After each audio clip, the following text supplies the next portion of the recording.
The wind did not blow that night. It screamed. It clawed through the pines and over the frozen prairie, a living thing that tasted of iron and sorrow.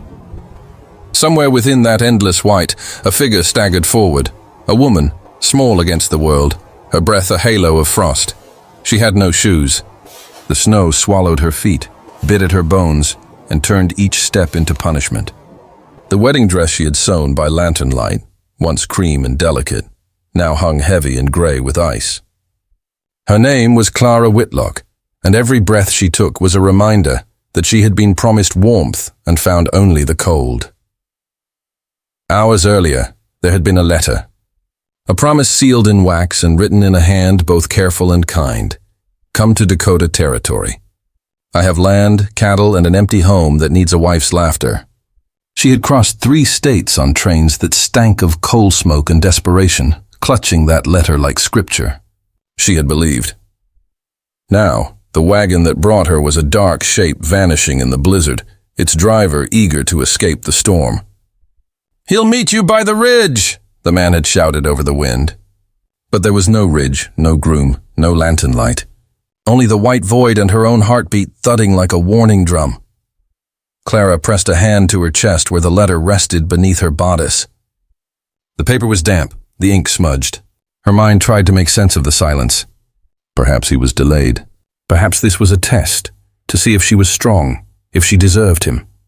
Hope was a fragile fire, but she fed it anyway. The world had gone strange with cold. Sound dulled. Time slowed. She thought she heard her mother's voice in the wind, a soft southern hymn braided with grief. The storm bent the trees until they moaned like mourners. Then, movement. A figure ahead, dark against the snow. Her heart lurched. She called out, but the wind stole her voice.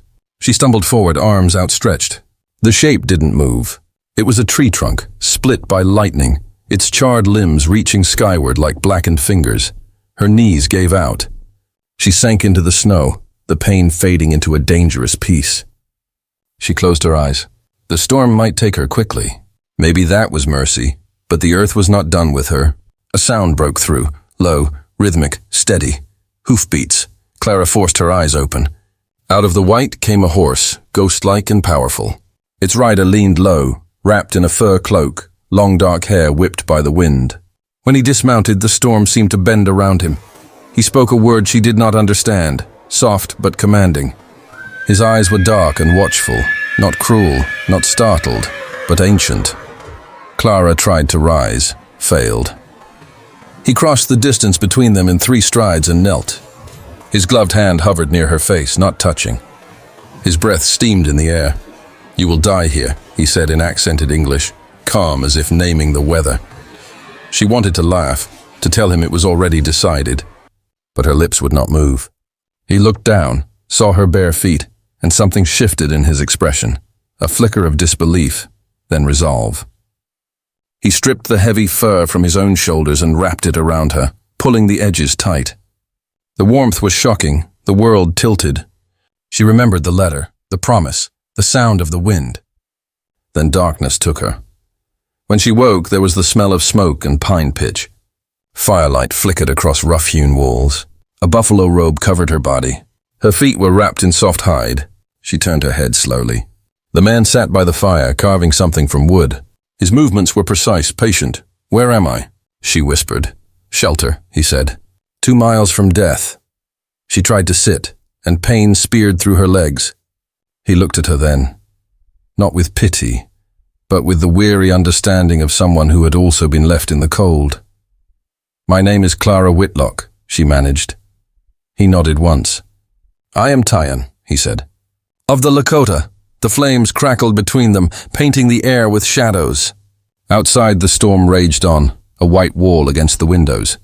Inside, 2 strangers listened to it and felt something neither could name.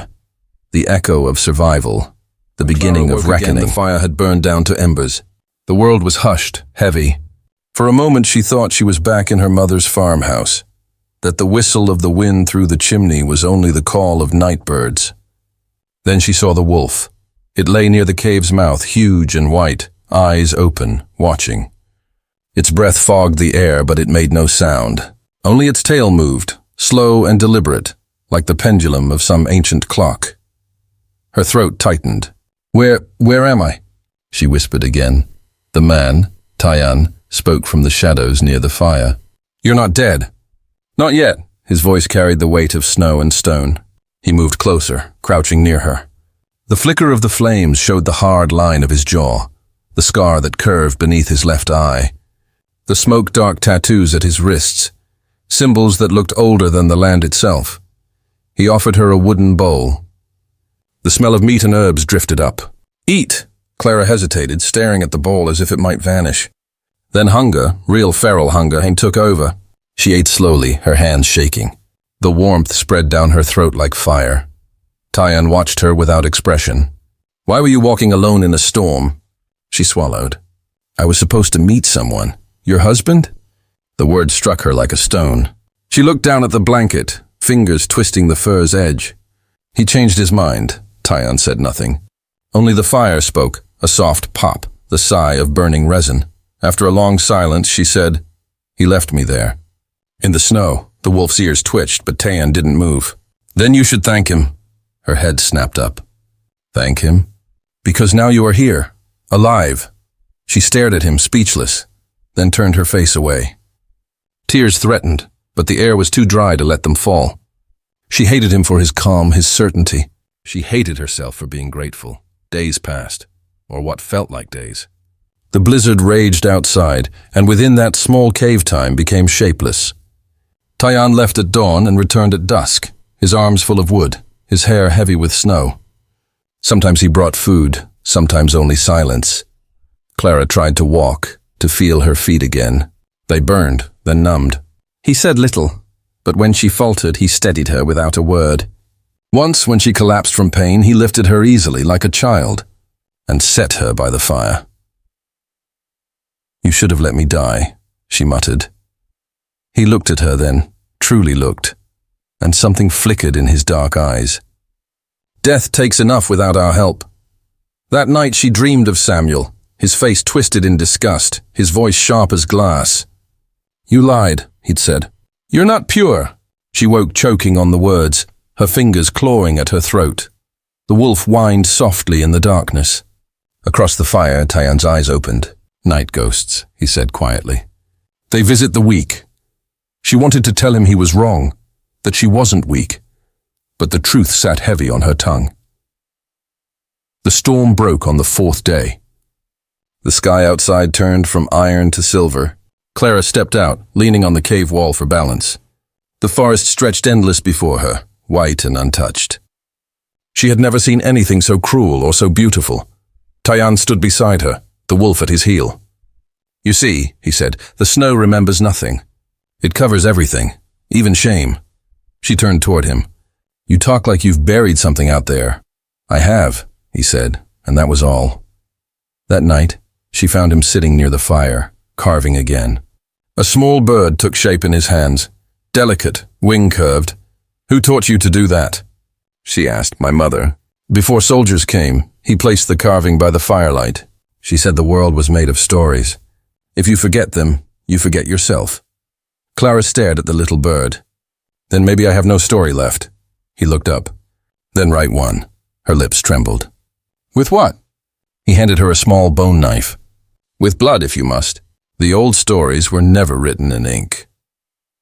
The wolf's golden eyes caught the firelight, and for a heartbeat, Clara thought she saw movement beyond the cave, a man's silhouette in the snow.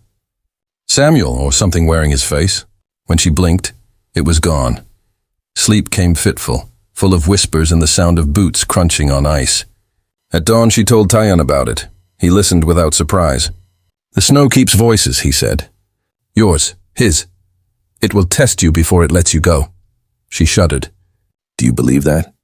I have seen men walk into storms and never come out. The wind keeps their names. It calls them back, and if I answer, he met her gaze, then you will belong to it. The days grew longer. Her strength returned, but so did the ghosts. Sometimes she saw Samuel standing among the trees, face pale, eyes black with frost. Once she woke to find footprints just beyond the firelight. Bare, human, vanishing into the drifts. Tayan said nothing, but he began sleeping near the entrance, knife within reach. On the seventh night, Clara whispered, "Do you believe in forgiveness?" He stirred the fire. "Forgiveness is for those who want to go back." "You can't," she watched the flames twist and hiss. "Then what do you believe in?" Tayan looked into the fire as if seeing through it. "Survival. And what you build after." The wolf raised its head, ears flicking toward the dark. Outside, the wind had changed. Something was moving in it. Something that sounded almost human. Tayan rose slowly, the knife glinting in his hand. "Stay by the fire," he said. Clara reached out. "What is it?" He paused at the mouth of the cave. "The past," he said. "It finally found you." Then he vanished into the snow. The storm had ended, but the silence it left behind was worse. It was the kind of silence that presses against the ribs, that hums in the ears until you start to wonder whether you're listening to the world, or to something buried inside it. Clara sat by the fire, clutching the fur around her shoulders. The wolf lay near her feet, its chest rising and falling with deep, steady breaths. The flames danced, and in their motion she thought she saw shapes, faces, blinking in and out of the light. Samuel's face mostly, smiling the way he had in his letters, before the words turned to lies. The fire cracked sharply, and she flinched. Then came the sound of footsteps. Heavy, measured, crunching through the snow outside. "One man, no, two." Then three. Tayan's voice came first, low and sharp. Words in Lakota she couldn't understand. The wind carried a reply, a man's laughter, familiar, mocking. Clara's blood froze. She knew that laugh. Samuel. The name formed in her mind like a wound reopening. The wolf rose, hackles lifting, a low growl rumbling from its throat. Clara stumbled to her feet, her legs still unsteady. The knife Tayan had left near the fire glinted in the half-light. She took it. Then the flap of the entrance lifted, and Samuel stepped in. He was thinner than she remembered, cheeks hollowed, eyes bright with something that wasn't quite madness. Snow dusted his coat. A revolver hung at his side, loose, casual, like he didn't expect to need it. "Well," he said, smiling, "you're a hard woman to find." Clara said nothing. The fire's glow painted his face in streaks of orange and shadow. He looked around the cave, sneering. "Living with Indians now? How fitting. Guess I should have known you'd crawl somewhere like this." Behind him, two men waited. Soldiers by the look of their coats. Or deserters. One spat into the snow. The other kept his hand near his rifle. Tayan appeared from the trees then, silent as breath, bow in hand. He stopped a few paces from Samuel. His eyes flicked to Clara, then back. Samuel grinned wider. "That yours, Redskin? I found her first. Mail-order bride. Comes with a history, that one. Isn't that right, darling?" Clara's fingers tightened on the knife. She wanted to scream, to throw it, to drive it through his lies, but her body wouldn't move. Tayan said something soft, in Lakota. The men didn't understand, but the wolf did. It lunged. Chaos broke the silence. One of the soldiers fired, the gunshot exploding in the small space. The wolf fell mid-leap, a flash of blood and white fur. Clara's scream echoed off the stone walls. Tayan's arrow found the shooter's throat before the echo faded. The man dropped without sound. Samuel drew his revolver, aimed, but Tayan was faster. He was already on him, knocking the weapon aside.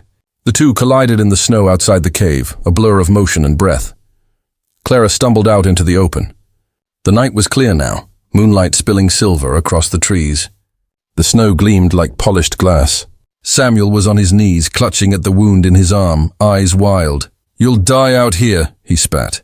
"Both of you," Tayan said nothing. He stood over him, bow discarded, knife ready. His breath came steady, controlled. Clara stepped closer. "Why?" she whispered. Samuel looked up at her, laughter bubbling between gasps. "Why? Because you were never enough. You think love was going to save you? You were just a promise in an envelope." She stared down at him. The words hit like ice, but the pain they should have carried was gone. All that was left was a strange, aching calm. Tayan's voice broke the stillness. "You choose," he said, eyes never leaving hers. "Justice or mercy?" The knife in Clara's hand felt heavy, impossibly heavy. She looked at Samuel, at the man who had written her name like a vow and abandoned her like refuse. The man who had left her barefoot in a storm and laughed while she froze. She stepped forward. Snow crunched beneath her feet. Samuel's eyes widened. He opened his mouth to speak, but the wind rose suddenly, carrying his words away. When it died again, only her breath filled the night. Tyann placed a hand on her shoulder, not to stop her, not to guide her, but simply to remind her she was still there. Still human, she lowered the knife. "Bury him," she said quietly. "The snow remembers nothing." Tyann nodded once. By dawn, the body was gone, covered by the white. The world seemed to reset itself, clean, cruel, indifferent. Inside the cave, Clara sat by the dead wolf. She ran her fingers through its fur, whispering a prayer she half remembered. "You kept me warm," she said softly. "You can rest now." Tyann watched her, saying nothing. The firelight caught his eyes again, dark, reflective, alive. When he finally spoke, his voice was almost a whisper. "The storm took him," he said. "But it also took you." "You'll need to find what's left." Clara looked at him. "And you?" "I've already found mine," he said. "Now I guard it." Outside, the first light of morning crept over the ridge, turning the snow from gray to gold. For the first time in weeks, Clara felt warmth that wasn't borrowed.